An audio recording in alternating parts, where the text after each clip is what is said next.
Yes, Slot. Welcome. I'm Rodney Frey. This is Cleveley, and we want to humbly present our project to you today with an acknowledgement that this is made possible by a deep and significant collaboration with the Coeur d'Alene tribe. We want to acknowledge my co-PI, Leanne Campbell with the Historic Preservation Office, and Audra Vincent with the Language Program and their teams. We met on a regular basis to develop this project with University of Idaho faculty and staff, and it's truly a collaboration from the get-go. So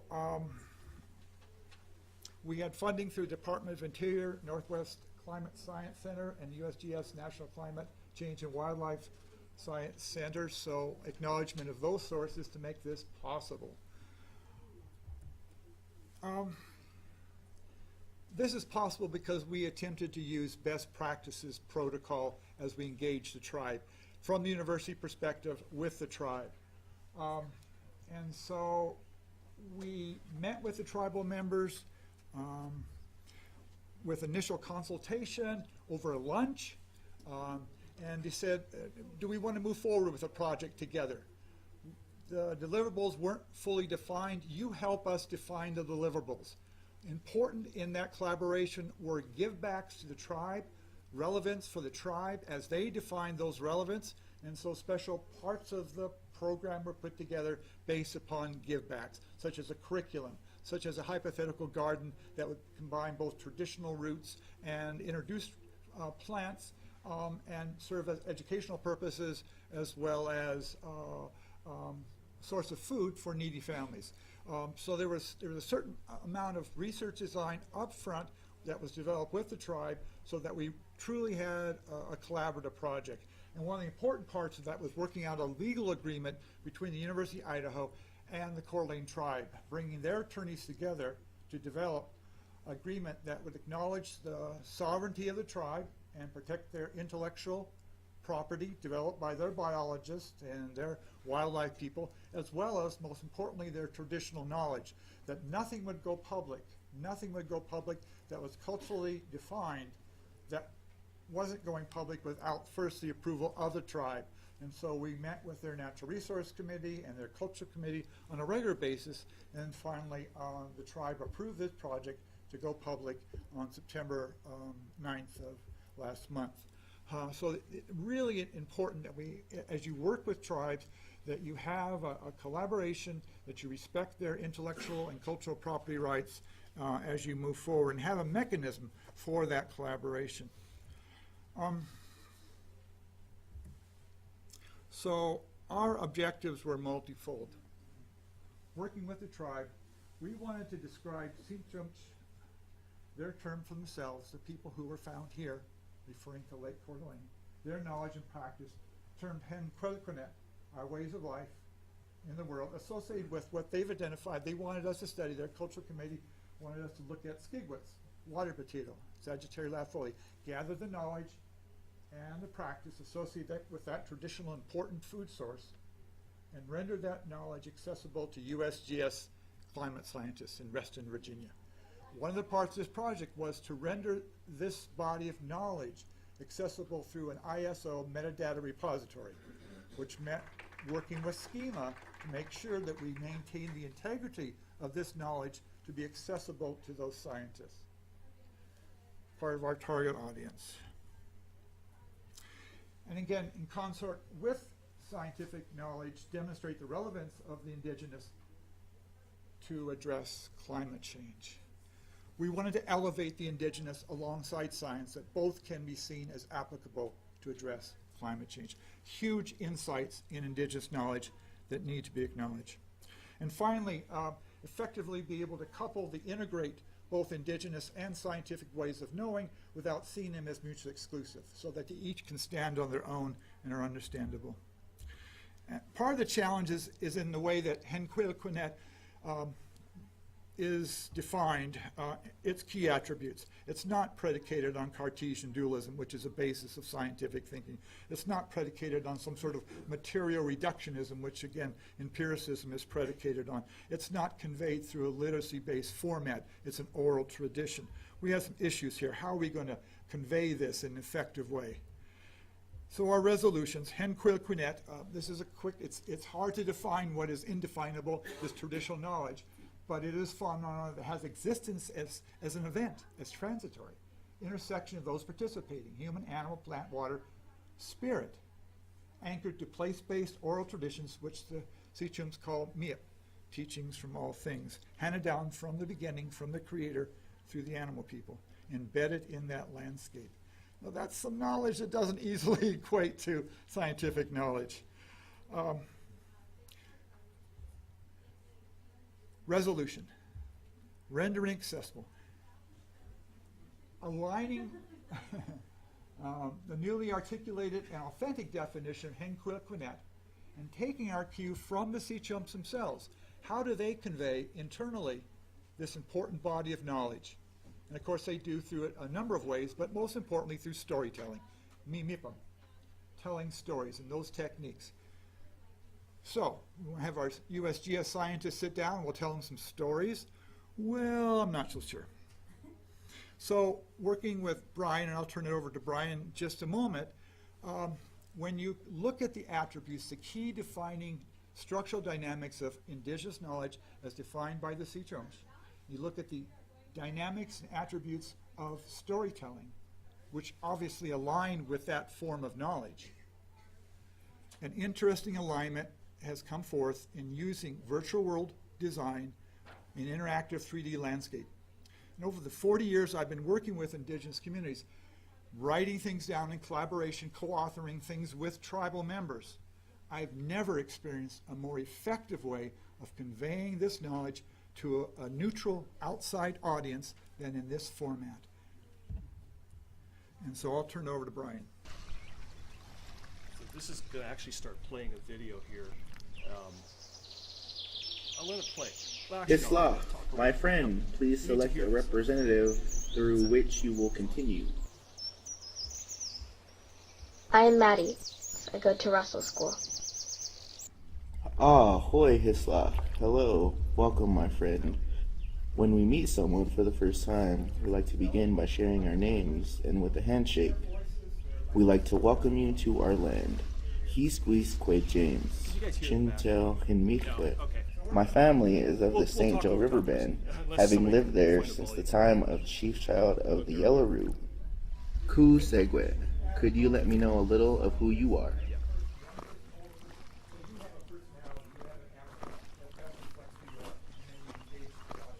So at this point, I am Maddie. I want to be a scientist and study plants.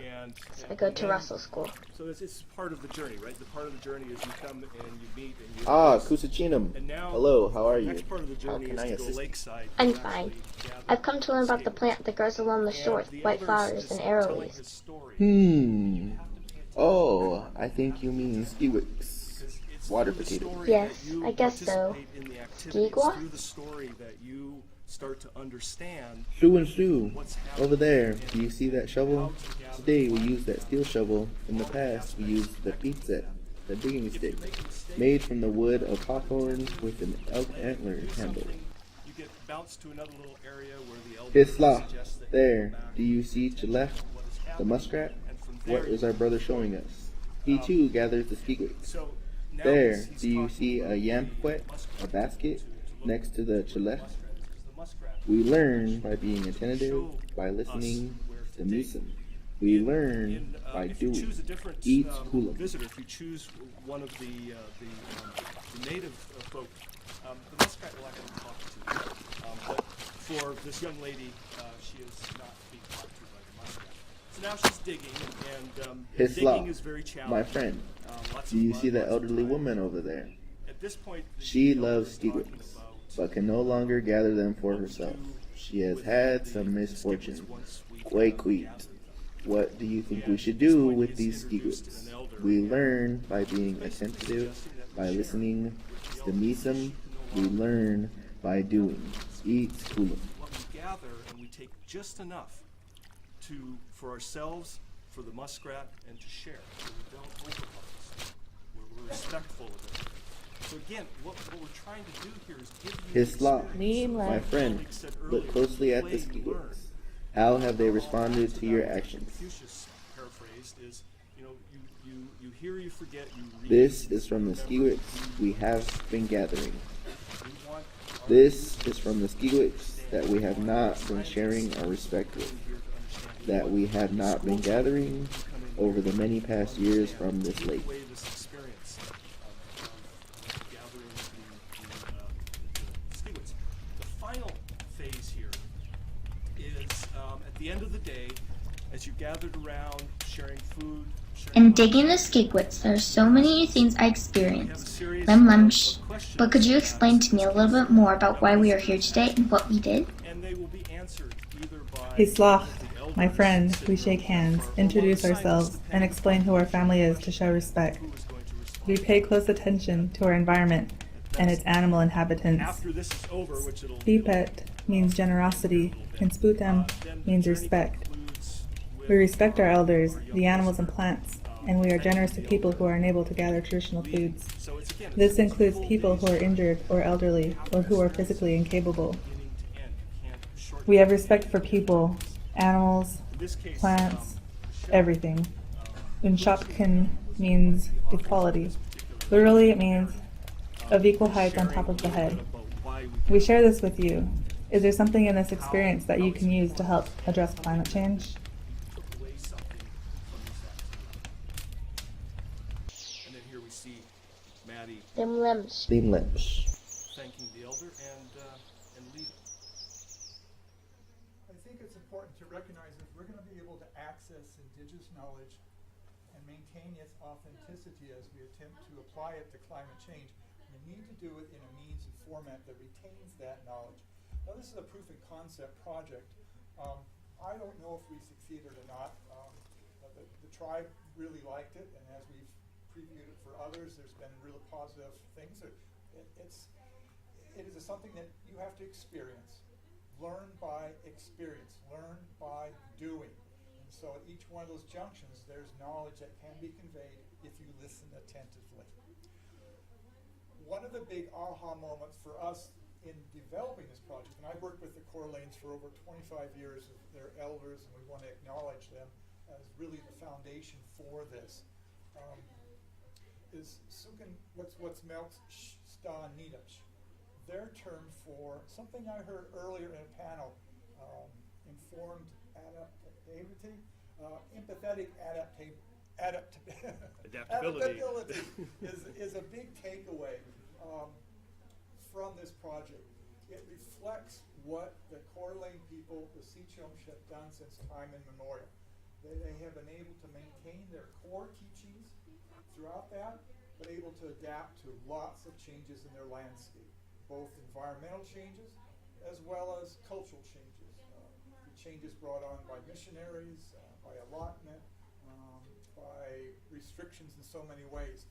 It's also a takeaway that allows us to think about that in our science, we don't need to give up our science and also to embrace the indigenous.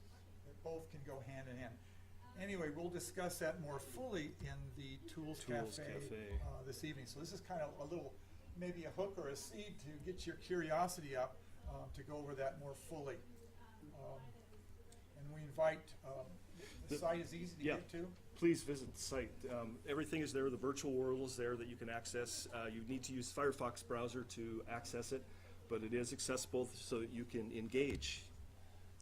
Yes.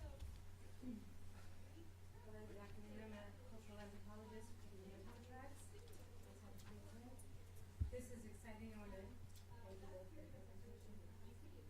My question is a little, in terms of being an applied anthropologist working with cultural resource protection within a tribe, work for a tribe who does a lot of immersion programs for outside agencies, works with federal agencies, etc., works with the language program, we have National Cultural Institute, historical cultural museums.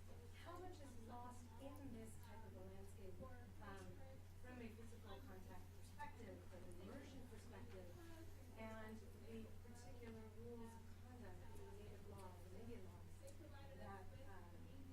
create taboos for telling stories, creation stories, etc., outside of winter, etc., those sorts of cultural concepts that do get lost. Is there a way to provide more than just a 3D landscape and actually use it? Excellent question. Thank you. we acknowledge in this project that there is no substitute for tribal members to acquire their culture other than through the elders in an appropriate setting for that dissemination. This is knowledge that's place-based, and for tribal members, that's really important to recognize.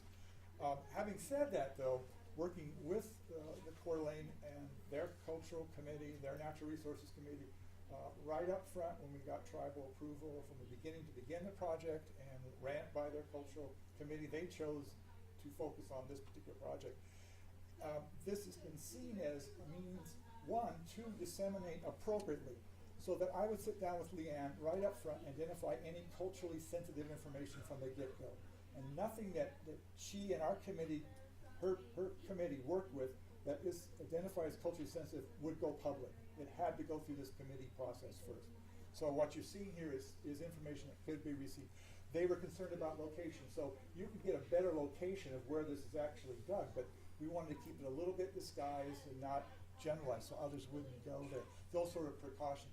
One of the things we did, they really liked this for the kids. We ran this as a focus group to Hoist, which is a group of Nez Perce students, basically high school kids.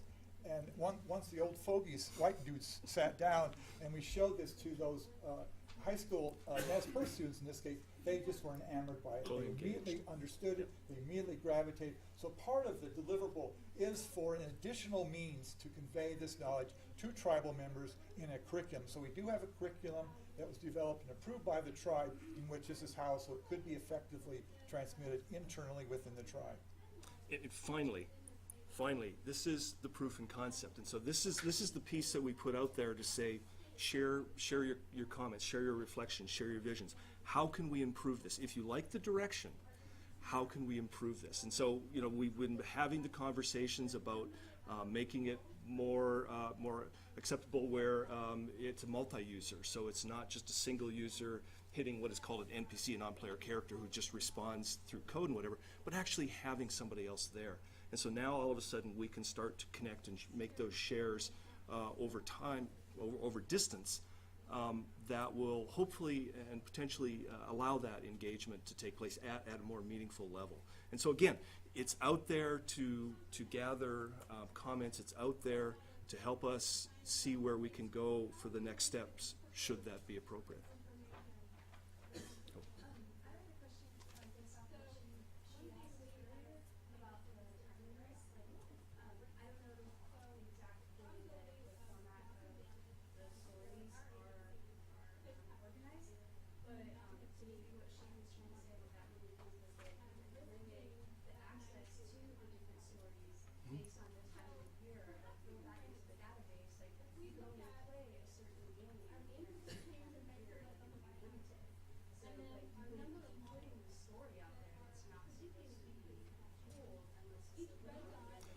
Well, actually, there's no stories told here.